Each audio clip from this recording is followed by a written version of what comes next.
And now, Mike's thoughts. It is beyond frustrating, and quite frankly, it's infuriating to see the Kansas City stubbornly pushing to keep the Kansas City Chiefs and the Royal in the poorest and the most undeveloped part of the entire state.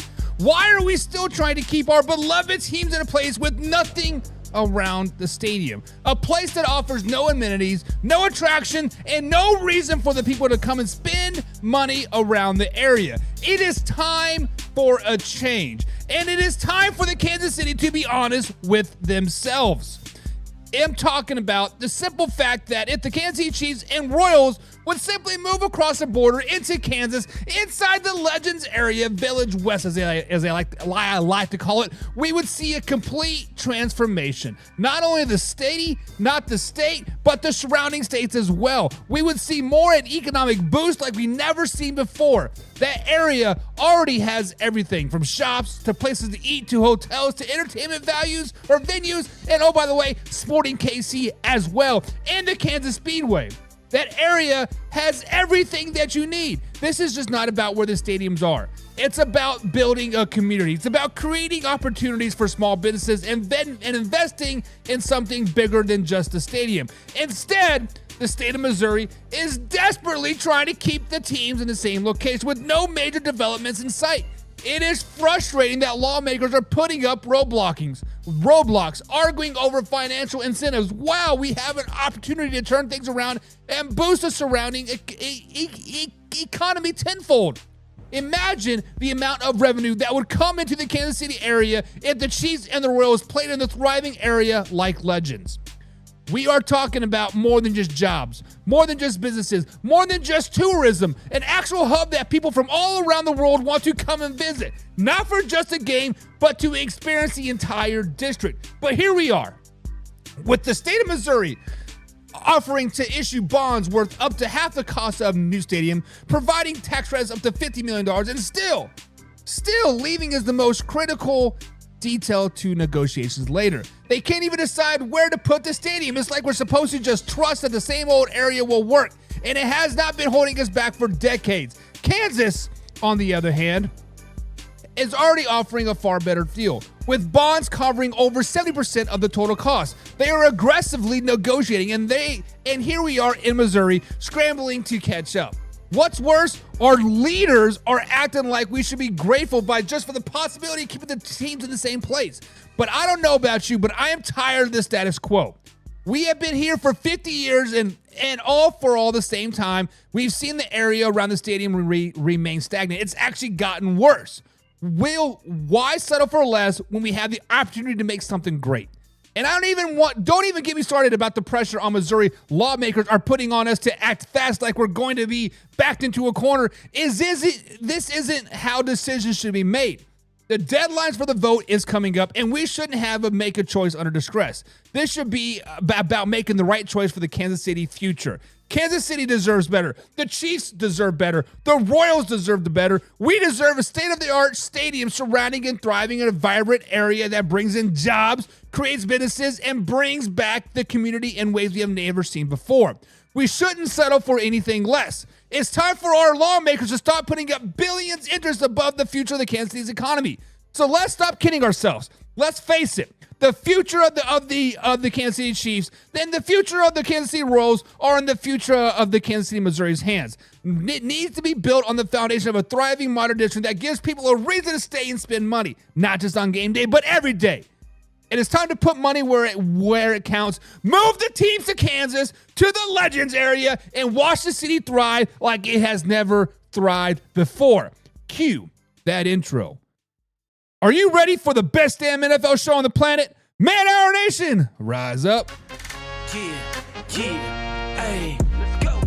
Hitting that gridiron, we going hard, we running the plays. You know the vibe, only the strong survive. Gotta keep your head in the game. Talking NFL, uncut, straight raw. Steady bringing that sauce. We about to take off. Get it hype, this man, our sport talk. Yeah, from the quarterback to the lineman. Everybody bringing heat. You don't really want to try them. Hey, who gon' win? It's a battle of the giants. This show is the flyest. Nobody can deny it. This is Man Hour. Sport Talk. Man Hour. hour. Sport talk.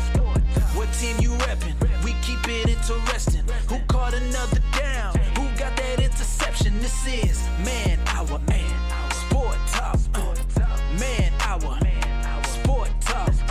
What team you reppin'? We keep it interesting. Who caught another down? Who got that interception? Let's go. What is up, Man Hour Nation? Michael Buckhouse here with the Man Hour. Guys, welcome to the Man Hour NFL Talk, your go-to sports for live, raw, and uncut NFL talk. I am so glad you guys are here with us today. Before we dive into today's action, let me tell you a little bit about the manhourradio.com. Guys, that is where you can get all your exclusive merch. Like I got the t-shirt right here on my back. You can check out the latest blogs and stay up to date on everything what we are doing. If you're repping the Man Hour, that is the place to do it. And hey, do not forget to hit the like button, hit the share button, and of course, subscribe to the channel as well. It's the best way to stay connected with us and make sure that you never miss a live interactive show, guys. We're live every Monday through Friday at 9 p.m. East Coast time right here at youtube.com and of course, facebook.com. But guys, there's even more. There's even more. You can become a pigskin pundit. Be like my man, Old Man River. That's our members-only community where you get free entry to all of our weekly NFL pick'ems. We give the giveaways, exclusive merch, and you get access to extra live streams that only our pigskin pundits get.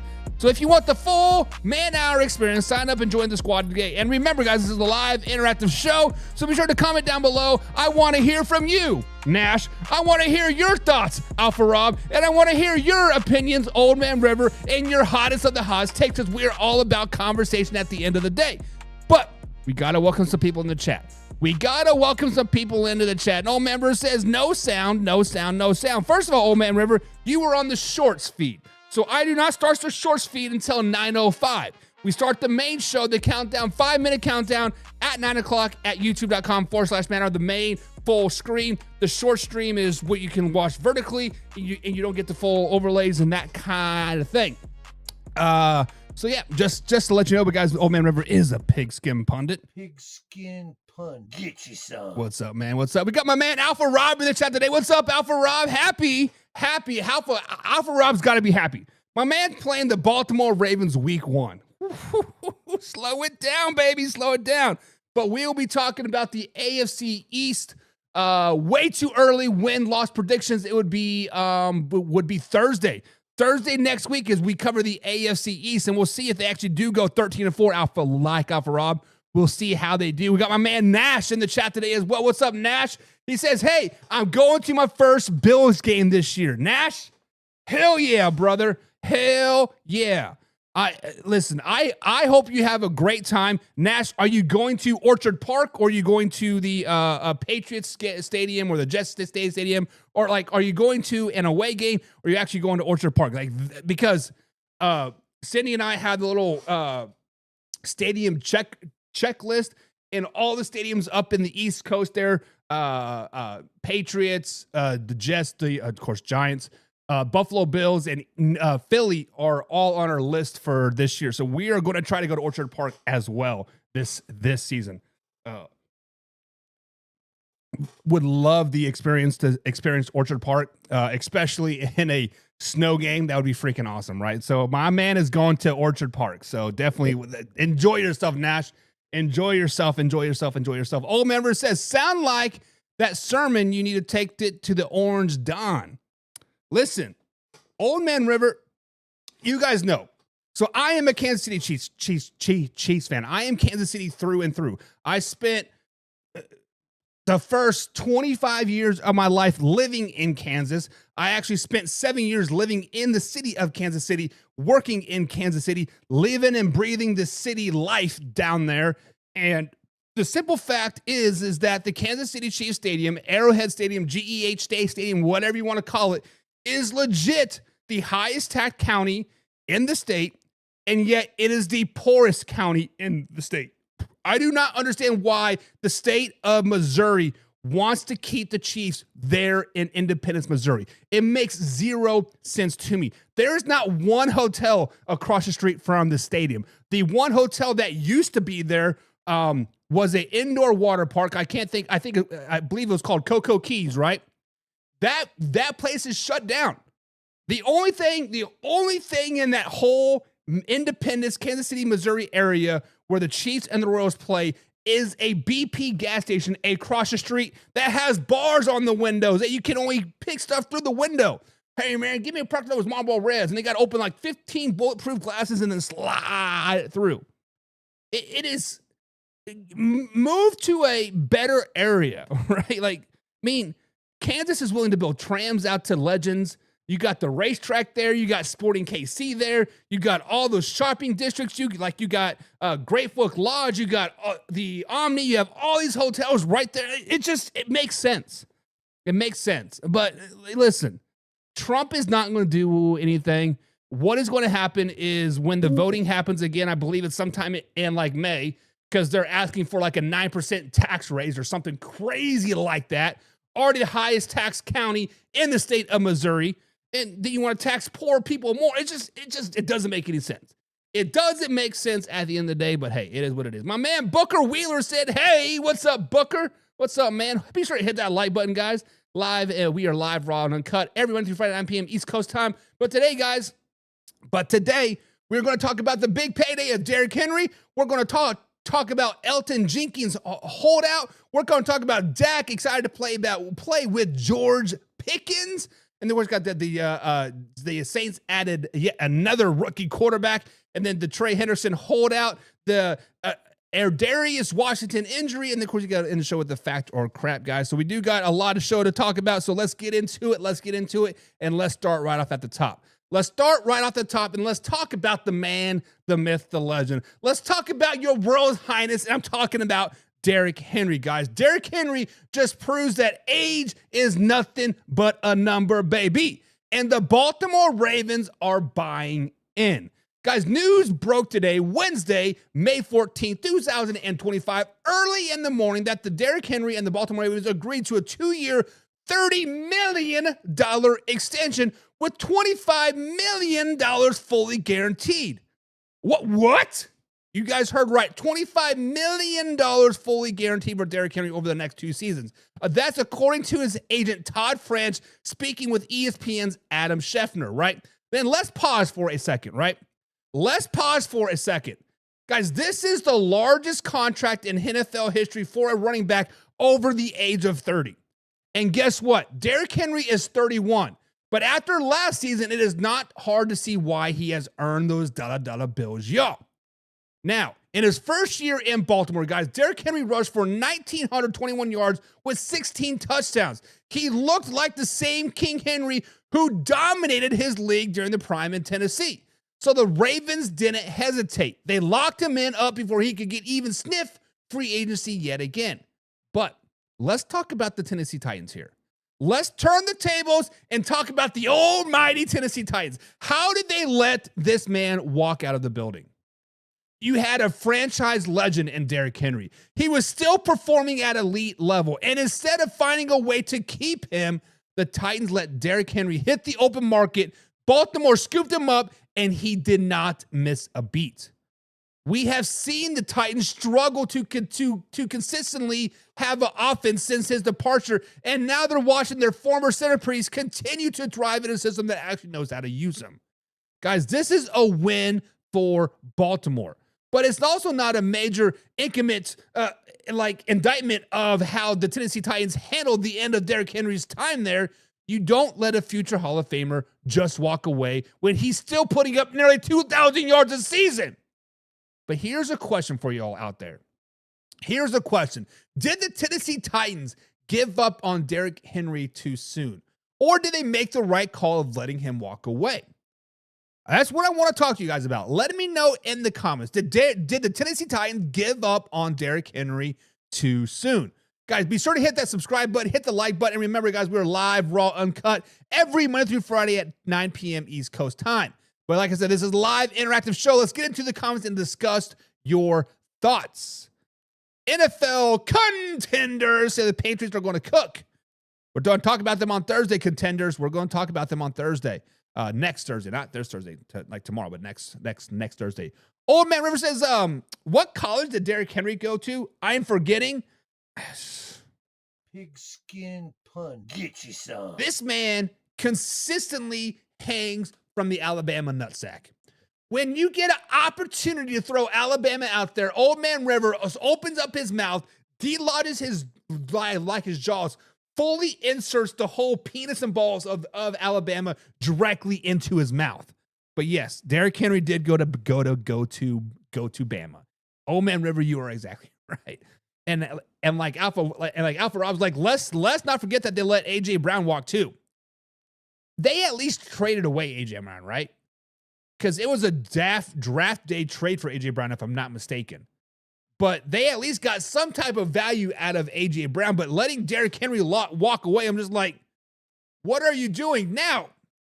In their defense, name me one running back that has performed at an elite level like Derrick Henry did last year over the age of 30. I will wait. Go ahead and Google it.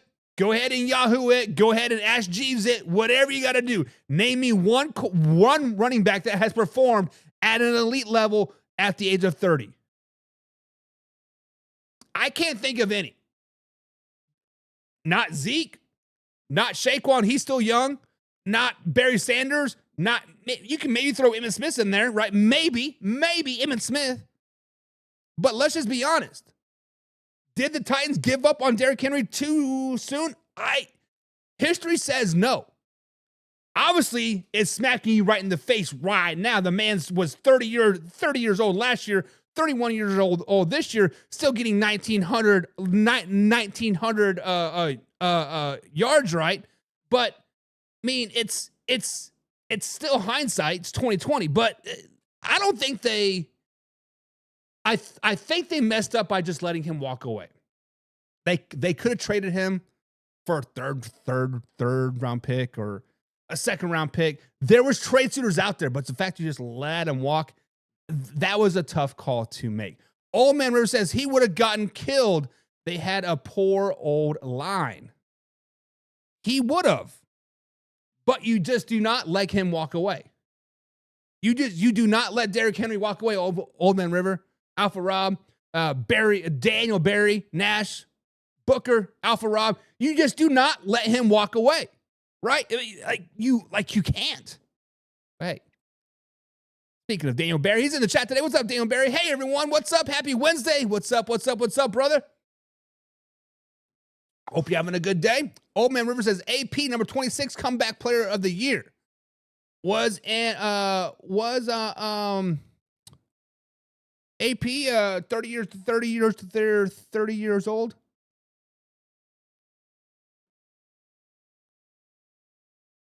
Let me look. Adrian. His first name was slipping my mind when I was thinking it. Let's see here. Comeback player of the year. He was with Washington that year, wasn't it?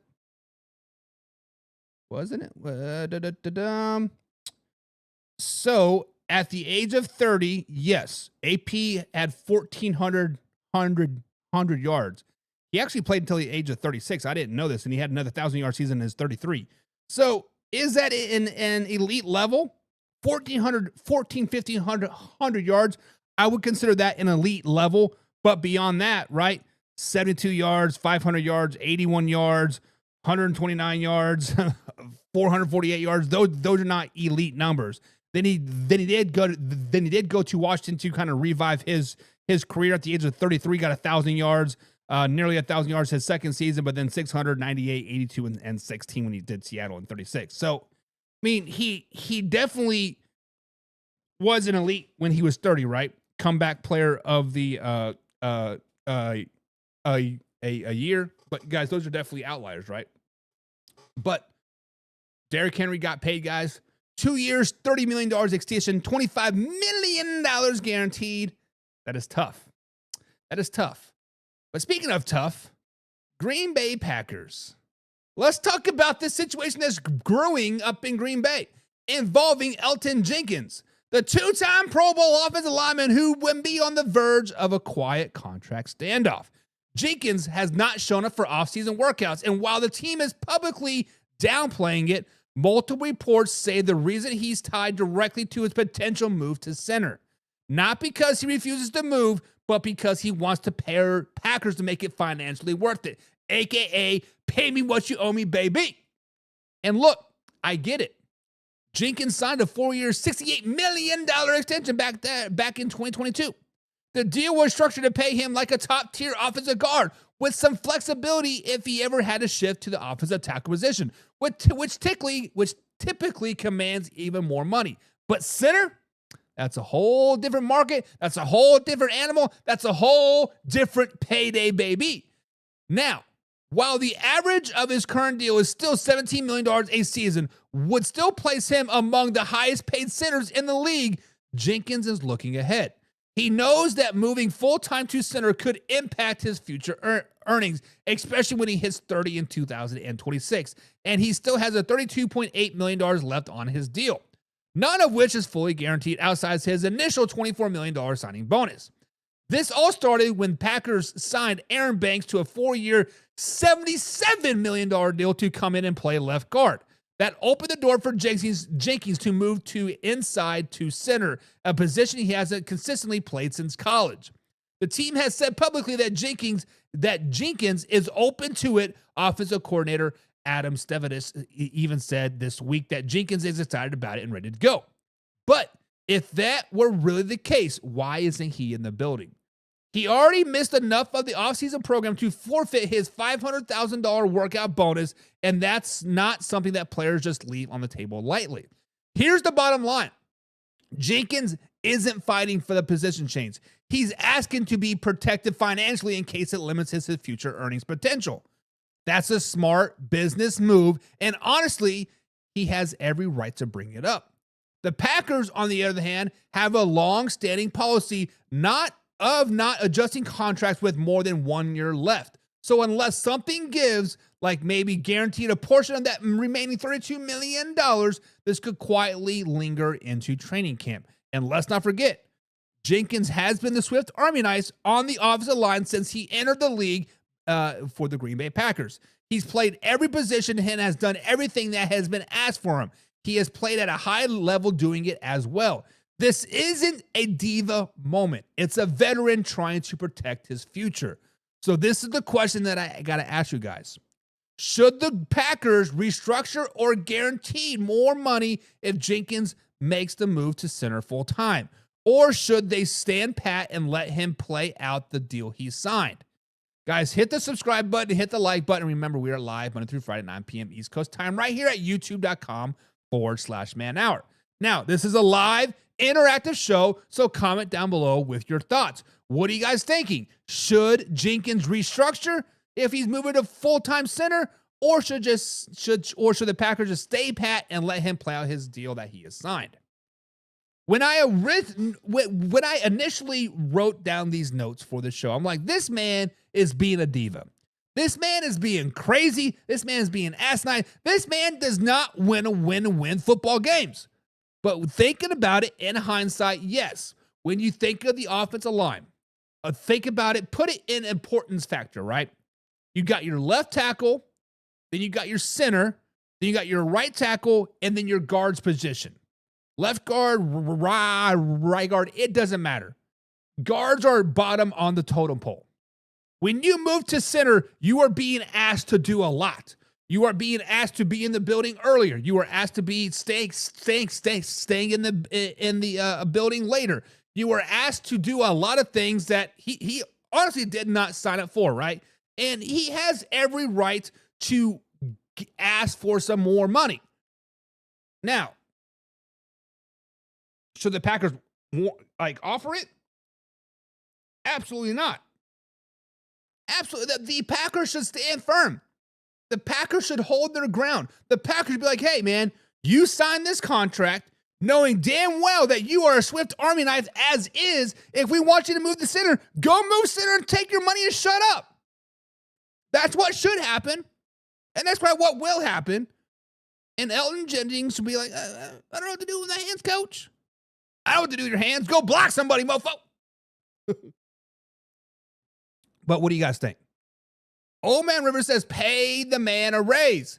The cost of a hot dog, $1. Old Man River, I'm not for sure which era you are living in, but I just bought a hot dog at my son's T-ball game, or coach pitch game, tonight. That thing was $2.50. Where are you finding a $1 hot dog? My man, wake up. It's 2025, brother. Alpha Rob says they want him to play quarterback of the offensive line. Pay the man like they should. But Alpha Rob, the only thing that I can see them maybe potentially doing is making it some guaranteed money. The man's still the highest paid guard in the NFL. He's still paid like a top 15 offensive lineman in the NFL. Just give him a little bit of guaranteed money and shut your mouth and move on. That's all I got to say about that right there, man. Real McCoy's in the chat. What's up, man? Make him play it out, says real McCoy. And real McCoy, I think we're on the same page. Grandy, you're a Texans fan, aren't you? No, that's Mellow Mike. Who are you a fan of, real McCoy? I'm just like, listen, you signed a contract, live up to it. Just like Trey Hendrickson. We're going to be talking about him in like a little bit. You signed a contract, live up to it. I don't care if you outperformed it, if you underperformed it, whatever. Get out there and make some $1 bills, y'all. Let's move on. Let's talk about what could be a game-changer move for the Dallas Cowboys, because Dak Prescott is officially fired up about his new weapon, the one and only George Pickens, baby. Now, we talked about the Dallas Cowboys last night. We talked about them potentially being a Super Bowl favorites. We talked about running the NFC East for many, many years to come with this best duo in the NFL. By the way, the voting is still going on over at youtube.com/manhour. Go to the page, click on the post, and click on the most dynamic wide receiver duo in the NFL. But Dak Prescott went on Dallas radio this week and shared that he's already been in contact with Pickens, and they'll be hitting the field together later next week as OTAs start to kick off for the Dallas Cowboys.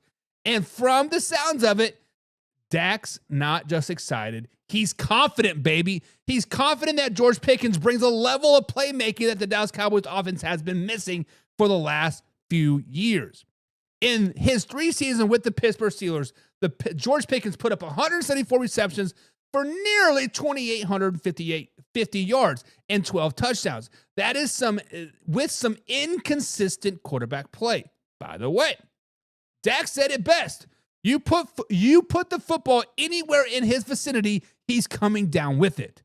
He called him more than a 50-50 catcher. That's the kind of alpha mentality Dallas needs opposite of CeeDee Lamb. Now, let's be real. The Dallas Cowboys wanted to find a wide receiver 2 in the draft. They had eyes of Micklin from Arizona, but Arizona snagged him first. That opened the door for Dallas to send a 2026 third-round pick to the Pittsburgh Steelers for George Pickens, plus a couple of late-round slops. Not a bad price if you're adding a guy with that Dez Bryant energy. Speaking of Dez Bryant, Stephen Jones did just that. He didn't shy away from his comparison. He said Pickens reminds him a lot of Dez Bryant, just not physically, but the emotional fire he brings to the game. Sometimes that fire leads to a few sidelines outbursts, but the Dallas Cowboys feel with the upside far outweighs the concerns. They believe Pickens' growth, his competitiveness, and how much his teammates already respect him will definitely help his ability to grow.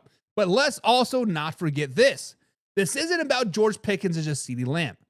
Dak also points to the guys like Jake Ferguson, Jalen Turbert, and the newcomer Jonathan Mingo. If those players continue to develop, they're looking at a complete offensive arsenal that could finally get over that playoff hump. Now, guys, obviously, we'll learn more about the Dallas Cowboys as OTAs and training camps roll on. But right now, guys, the Dallas Cowboys are feeling like they got a legit baller in George Pickens. Someone who could bring that missing spark back to that offense. But let me know what you guys think. Do you think George Pickens is the missing piece the Dallas Cowboys need to get over the hump in 2025? I got to say yes, baby. I got to say Super Bowl, baby. I got to say put the crown on their heads right now. Thanksgiving is a Super Bowl preview, baby. Think about that. Dak versus Patrick Mahomes in the Super Bowl. Let's go. Plus Thanksgiving Day. Alpha Rob says Pickens should have better numbers. Pickens is a solid number 2 wide receiver. Playing with Dak is better than playing with Russell Wilson. Playing with Dak is better than any quarterback that the Pittsburgh Steelers could have and would have had.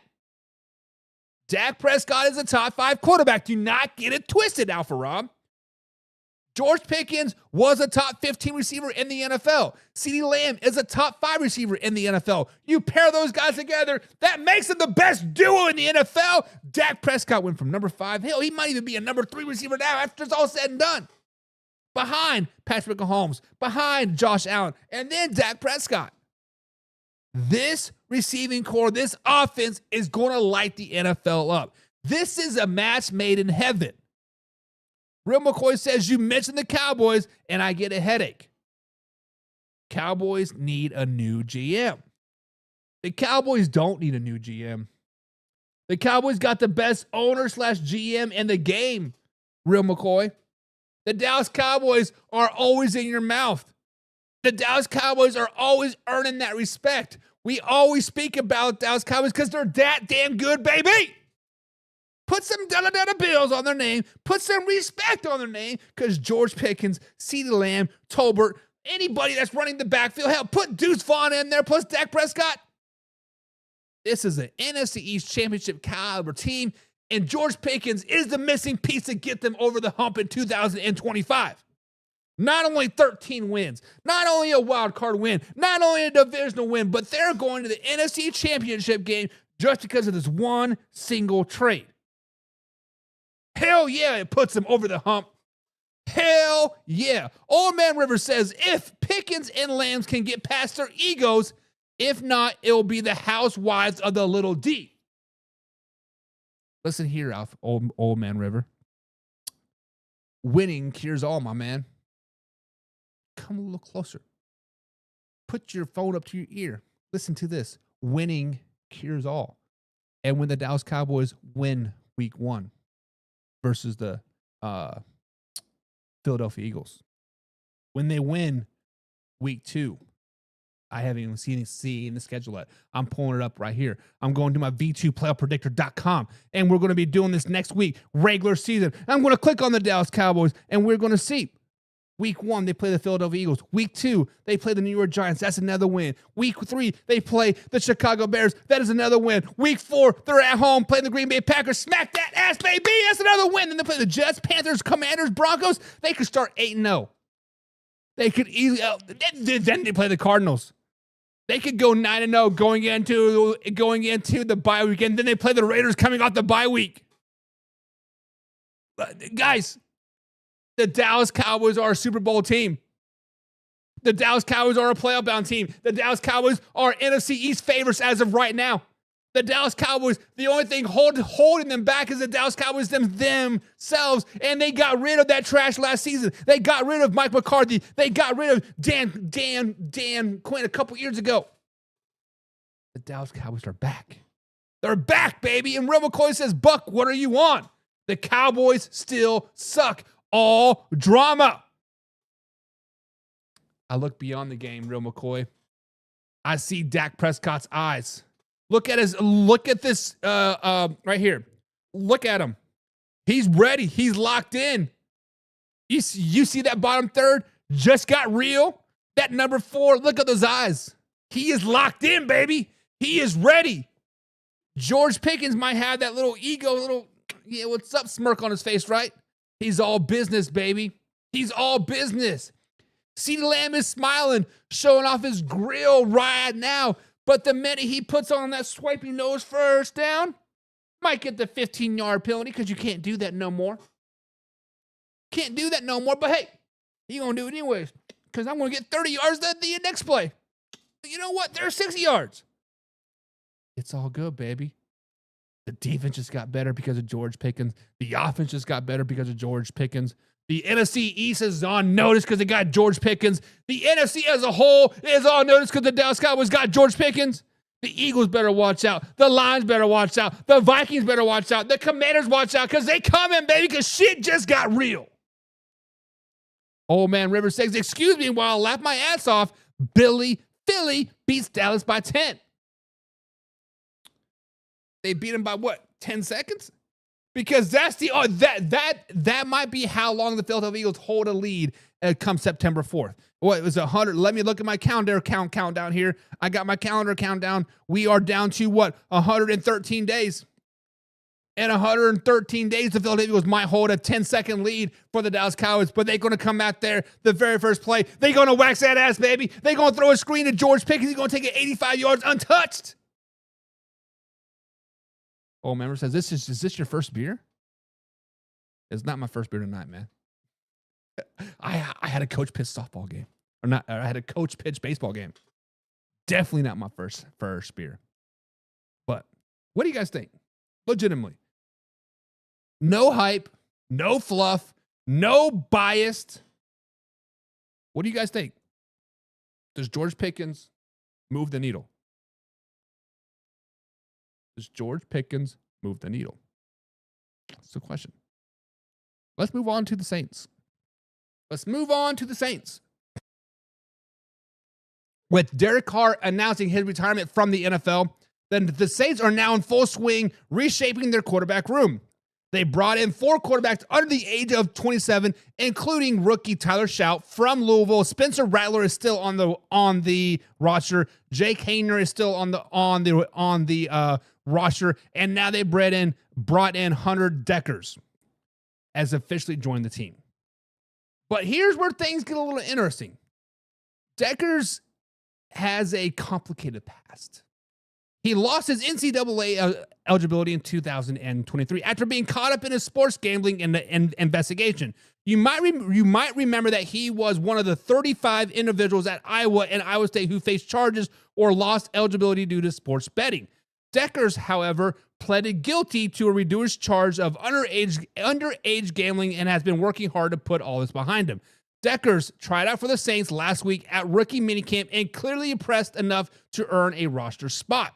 The Saints were already interested in Deckers during the draft process, with quarterbacks coach Scott Toslin getting an up-close look at him during his pro day in March.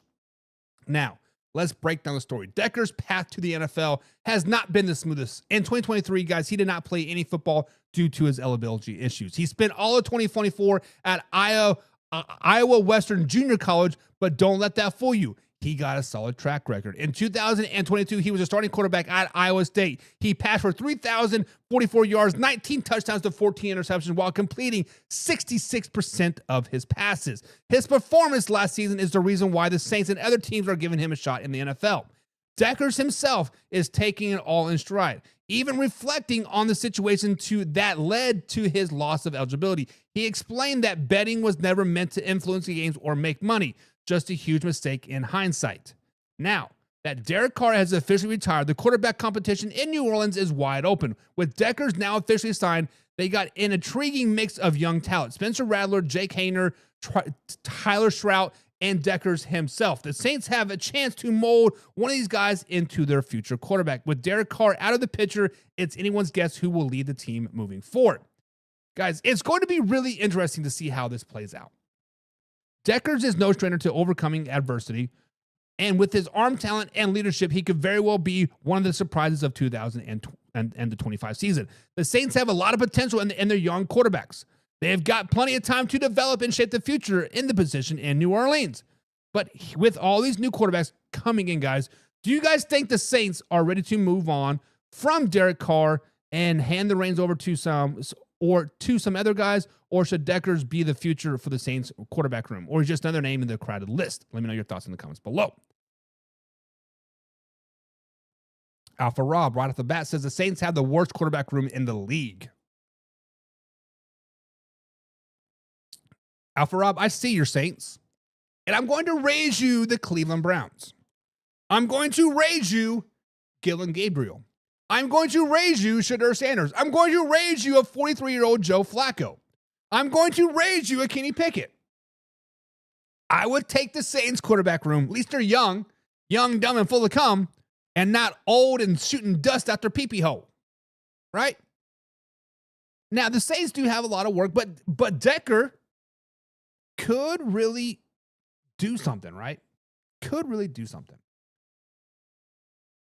Deckers will be on the deck consistently. I don't believe they have a real starter on the roster. Now, what was it? Last 3 or 4 games of the NFL season, they went to Jake Haener. He was terrible. I don't understand why he is still on the roster at all, right? I don't get it. No way, shape, or form. Spencer Rattler, when he had a chance and was able to stand upright, he did do well. Spencer Rattler should be the front runner. Should be.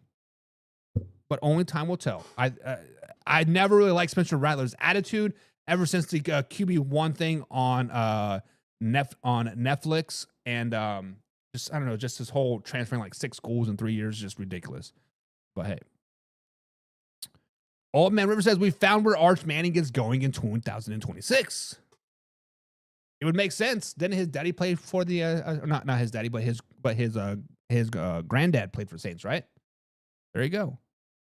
Alpha Rob says, do you think the Saints will trade their running back? Meaning Alvin Kamara, or they drafted a kid, right? What is his name? Let me look it up. I cannot remember the kid's name that they drafted. We covered them so long ago. Ay. Kendre Miller. They definitely won't be trading Alvin Kamara. He decided what a 3-year extension last season after he punched a dude at the pole roll in Vegas. Kendre Miller is a rookie, not going anywhere, I don't think. Now they could trade Clyde Edwards-Helaire. They did sign him last season, picked him off of the Chiefs practice squad. But I don't see them trading Alvin Kamara, if that's what you're asking, Alpha Rob. And Alpha Rob's like, whoa, slow it down, babe. Slow it down, babe. Hey, Kenny Pickett has a Super Bowl ring. He does. So does Joe Flacco. But hey, it is what it is, guys. Who do you think is going to win the Saints starting quarterback job? That's the question. Lost for words. Let's move on to a little bit of cold, hard facts.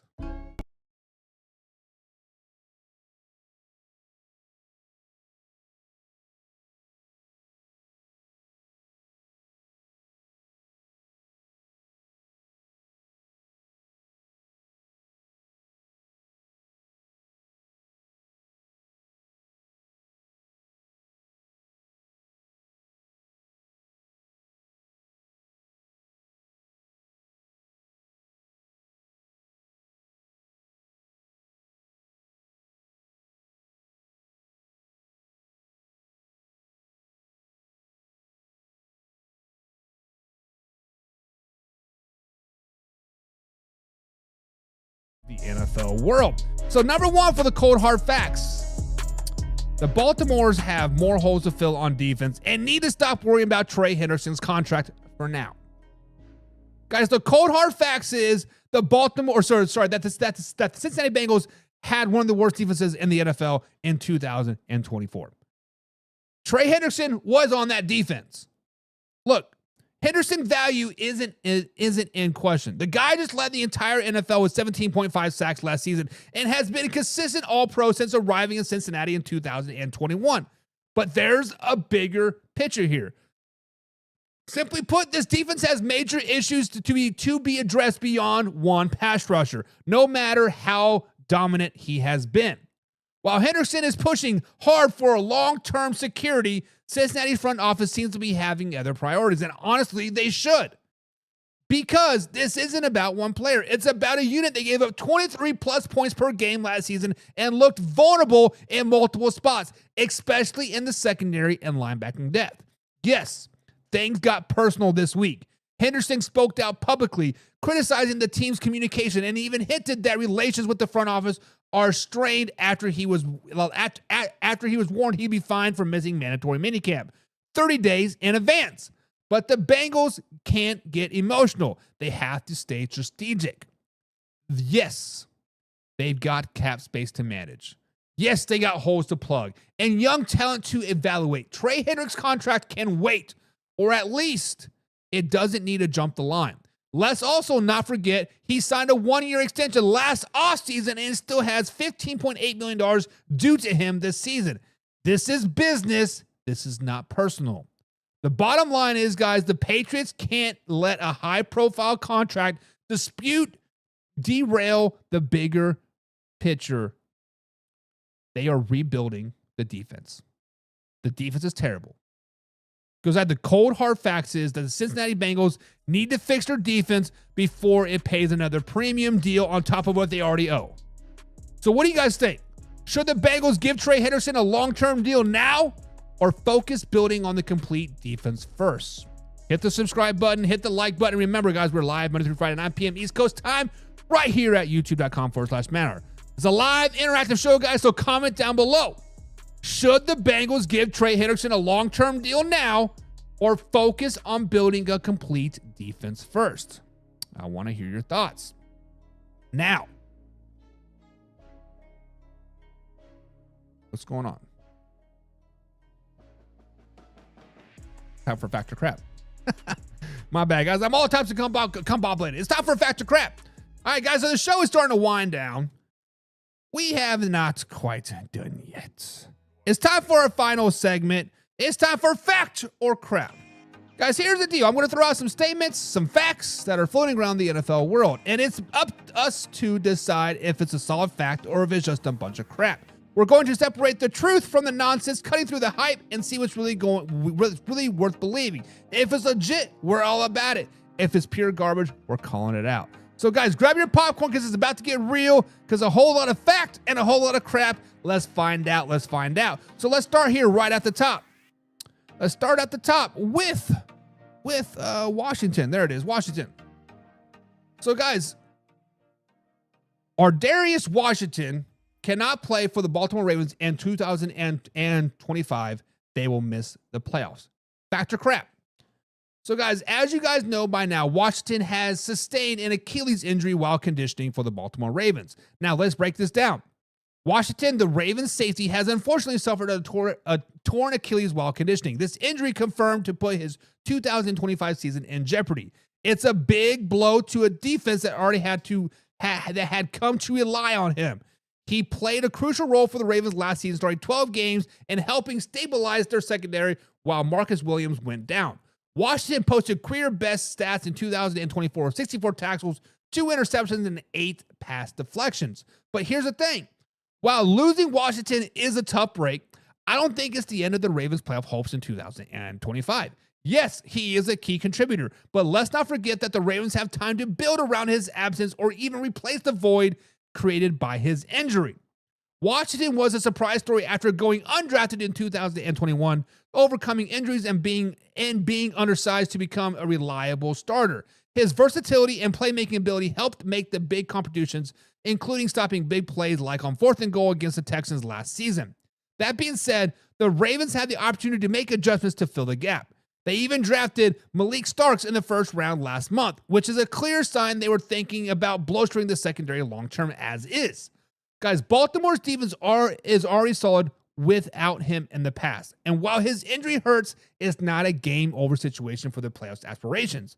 They have the coaching, they have the system, and they have the time to get creative and adapt to the new reality. So here is my answer. It is crap.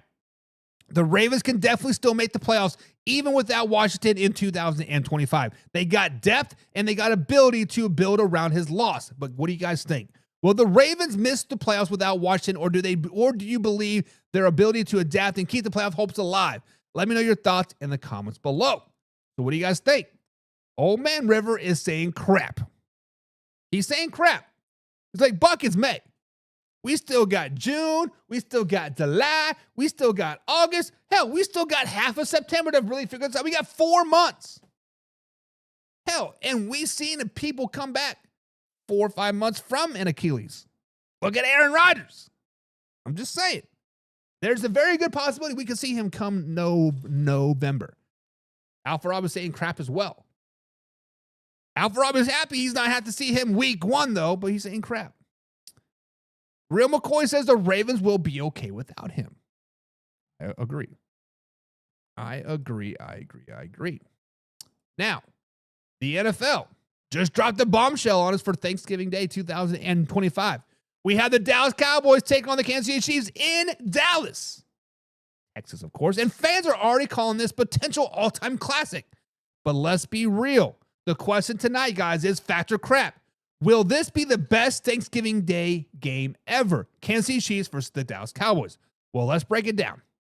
Guys, the Dallas Cowboys, always hosting on Thanksgiving, will welcome in the defending AFC powerhouse, the Kansas City Chiefs. This game will kick off at 4:30 East Coast time, right in the heart of holiday football watching, family food, and the two of the NFL's biggest brands battling on the biggest stage. Now, this is the first time ever that the Chiefs will be on Thanksgiving since 2006, which adds even more intrigue. The Kansas City Chiefs, led by Patrick Mahomes, knows how to deliver in the prime time slot, and they'll be looking to make a statement in one of the league's most watched slots. The Cowboys, well, they open up their season with a bang, traveling to Philly with the W in the NFL kickoff game on September 4th. If they come into Thanksgiving hot, this team might be rolling, especially after knowing now that Dak Prescott has a new weapon in George Pickens, and the offensive line is getting rebuilt with the rookie Tyler Booker, right? Now, rewind. The last time these two teams faced off was November 2021. The Chiefs locked down the Cowboys 19-9. Dak Prescott was held in check, and the league's top offense that year looked human. That loss still stings in Dallas. Do not think for a second that Dallas Cowboys are not circling this one for revenge. So let's circle it back. Guys, fact or crap. Is the Dallas Cowboys versus the Kansas City Chiefs on Thanksgiving Day going to be the best Turkey Day game we have ever seen? I'm going to have to say fact, baby. I am going to have to say fact. You have America's team, the Dallas Cowboys. You have the team that moved from Dallas, Kansas City Chiefs, going head-to-head on prime time, on Thanksgiving, on America's Day, on America's team. Woo, buddy. Old man Rivers saying, though, crap. If it doesn't maintain the lines, it's not greatness, says Old Man River. Alpha Rob is saying crap as well. Ay, ay, ay. You guys are so mean. You're so mean, man. So mean. Moving on. Factor crap. The last factor crap of the day. Tyler Shuck will have the biggest rookie impact in 2025 of a non-first round pick. So, guys, as you know, the New Orleans Saints drafted Tyler Shuck in the second round. Factor crap. He will have the biggest rookie impact in 2025 non-first rounder. Now, here is my thoughts on it. I say this is a fact. Because I think Tyler Shuck will not only win the starting job in New Orleans, but he will also have a huge impact for many, many years to come. With Derek Carr retiring from football, the Saints will head into training camp with the quarterback competition on their hands. Among the contenders, Shuck stands out. I believe he will beat out Spencer Rattler and Jay Carner for their starting job. Also Decker as well. And while the Saints roster may not be perfectly set up for immediate success for a rookie quarterback, they're likely going to give Shuck every chance to prove himself with a long-term solution under center, and it's hard not to see why. Shuck's arm talent is elite. He has the ability to read defenses quickly and is mobile, a trait that will help him in the NFL. In fact, he threw 23 touchdowns last season and already has 32 career starts under his belt. That experience is going to serve him well as he steps into the NFL spotlight. Guys, the future is bright for him. He has all the tools. He has the opportunity to make a big splash in 2025 and beyond. So I am all in on Tyler Shuck. He's got the tools. He got the opportunity, and I believe he's going to make a big impact. Guys, I got to say fact. Old Man River saying crap. Real McCoy says, Tyler who? Shuck. It's spelled S-C or S-H-O-U-G-H. Let me spell it for you there. But it's pronounced Shuck. Like S-H-U-K. Shuck. If I'm saying it wrong, let me know. But I'm pretty sure I'm saying it right. But guys, let me know. Fact or crap? Will Tyler Shuck be the man, the myth, the legend in New Orleans? New Orleans. But guys, before we sign off tonight, I just want to say we leave you guys to something real. In a world that seems to drive on division, criticism, and conflict, it's easy to forget one simple truth. We're all human at the end of the day. We all laugh, we all cry, and we all fall, and we all rise. And now more than ever, we all need each other. It doesn't matter where you're from, what you believe in, or how different we all may seem. Every person you meet is carrying their own story, their own battles, and their own dreams. So guys, lead with kindness, choose empathy, and above all, love. Love louder than hate, love stronger than fear, love in a way that inspires others to do the same, because we all show love, not just in our words, but in our actions. That's when real change begins. So let's be those people, the ones who lift up each other, the ones who choose compassion over judgment, the one who makes the world just a little bit brighter, one moment at a time. Guys, thank you guys for being here tonight. Thank you for being a part of the community. And guys, and always, Man Our Nation, rise up. We out. Hey, now we live, Man Our NFL Talk, yeah. Now we live, Man Our NFL Talk. This is the show that you want. NFL raw and uncut, keeping it live. Gotta turn it up louder and get it ready for the Man Hour, yeah. Man Our NFL Talk. Let's go.